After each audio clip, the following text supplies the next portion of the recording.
Pag-usapan naman natin yung pag-a-adjust ng fees sa The Foxtech. So, open nyo lang po yung inyong The Foxtech app, tapos i-click yung pang-apat na icon. Sa fees and pricing po, dito yung pag-a-adjust ng fees para sa load at sa mga e-cash wallet. And then, dito naman po sa bill fees para po sa ating bills payment. So, i-click ko po itong fees and pricing. So, makikita nyo po dito agad is yung globe, and then sa baba po ay yung bill amount range and yung kanyang top-up fee. So, meron na pong naka-default dyan. In case na wala po kayong nakitang naka-default, i-click nyo lang po yung reset dito, then click yes. So, kung wala lang pong nakalabas. Pero kung may nakalitaw na po, is i-check nyo po kung sang-ayon po kayo doon sa kanyang fee. If hindi po kayo sang-ayon, click nyo lang tong parang pencil icon. Tapos, ilagay nyo po yung minimum amount and maximum amount and then yung fee, then click update. So, for example po, ito, kunyari, hindi ka masaya dito, pwede nating baguhin yung range niya. Kunyari, ito, hanggang 200 lang. 101 hanggang 200 is 20 pesos, for example. Then, click update. Yan. Then, kung gusto nyo po mag-add ng denomination, is i-click lang natin yung 201, then 2300. So, for example, ganyan. And take note, hindi po pwedeng uulit yung values natin. So, for example, ginawa kong 200. Click submit ko po. Mag-e-error po yan kasi may 200 na ako dito sa pangalawa. So, kailangan, wala siyang tatama ang ibang range. So, for example naman po, paano kung may nalaktawan ako? Kunyari, naging 250 to. Yan. So, halimbawa po, naging ganyan. So, merong puwang na 201 hanggang 249. So, ang magiging response po ni machine is wala siyang fee. So, kunyari, nag-load siya ng 201, ang sisingilin lang ni machine ay 201. Walang additional fee. Kaya siguraduhin po natin na wala tayong maiiwan na patlang. Yan. So, halimbawa ito, 101 to 200, yung sumunod natin is 201 to 300. So, ganyan po. Kayo na po bahala magdagdag kung hanggang ilan. So, kung i-manual edit nyo po talaga siya is isa-isa po natin siyang gagawin. Pero kung satisfied na po kayo doon sa ating fee is yan, as is na po yan. Check nyo na lang po kung okay sa inyo o hindi. Pero kung hindi, isa-isahin po talaga natin siya. Dito naman po tayo kay GCash. So, ayan po. Ang default natin, kung makikita nyo, ang minimum is 100. So, pwede naman tayo mag-set ng below 100. Mag-add denomination na lang tayo. Kunyari, 10 hanggang 99. So, 5. Ang minimum po yata natin is 5. So, try tayo ng ibang amount. Okay.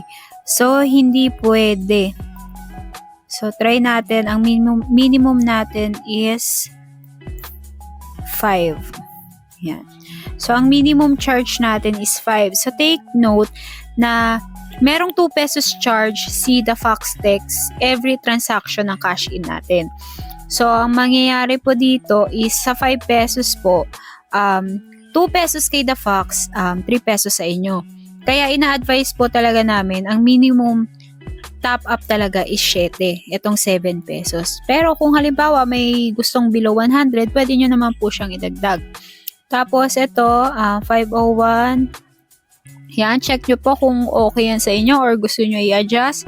Kasi sa ibang lugar po, parang ang 1,000 nila ay 20 pesos na. Sa ibang lugar naman na medyo syudad na is parang nasa 30 pesos naman po. So ito, adjust natin tong 101 to 8,000. So halimbawa hanggang 2,000 lang. Yan, pwedeng ganyan po. Ay, nag-error. So, dapat 2,200 lang pala yung nailagay ko. Ayan. And then, next natin is yung 2001 to 3,000.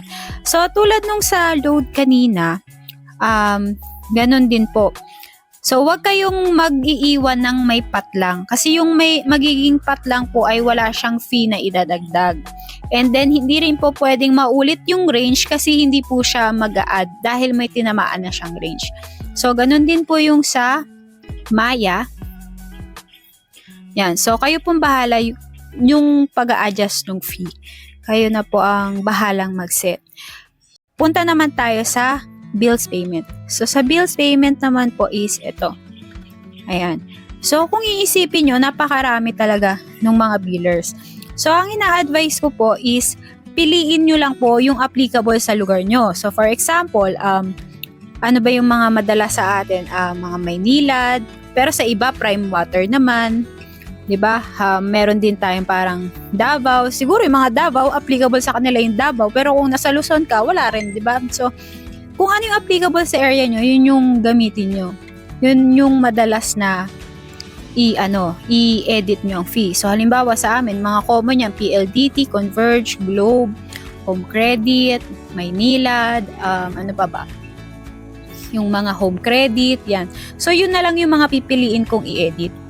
And then, yun, ganun din po.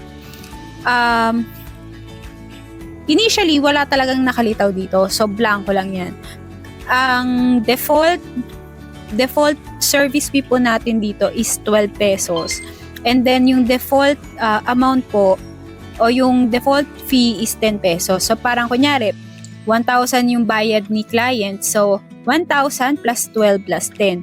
1,022 yung babayaran ni client. Pero kung isipin nyo, mababa yung 10 pesos. So, pwede natin siyang i-edit. So, lagay lang po kayo dito ng range. Yan, edit. Yung range niya kung magkano and then yung fee. So, same process pa rin po. Then, ang kagandahan naman dito kay biller fees, pwede tayong mag-bulk apply. So, click natin tong bulk apply. So, check lang natin yung mga gusto nating ma-edit. And take note po pala, wag natin siyang sabay-sabay na i-check lahat. Kasi parang nagbabag siya na hindi niya na-update lahat. So, akong ginagawa ko kahit pa 10-10 bago apply, bago bulk edit ulit, another 10 yung chine-check ko. Yan, parang ganyan. Another 10 yung chine-check ko bago click apply ulit. Hindi ko siya binibigla. Kasi pag ganun po, hindi niya na-apply lahat. Hindi katulad pag pakonti-konti yung apply, na-apply niya talaga lahat. Ayan po. Yan, so check natin kung parehas. Ayan. So, yun nga po, kung ano lang yung nailagay natin dun sa isang biller is, pag nag-bulk apply tayo, yun din yung makokopya sa ibang biller. Okay?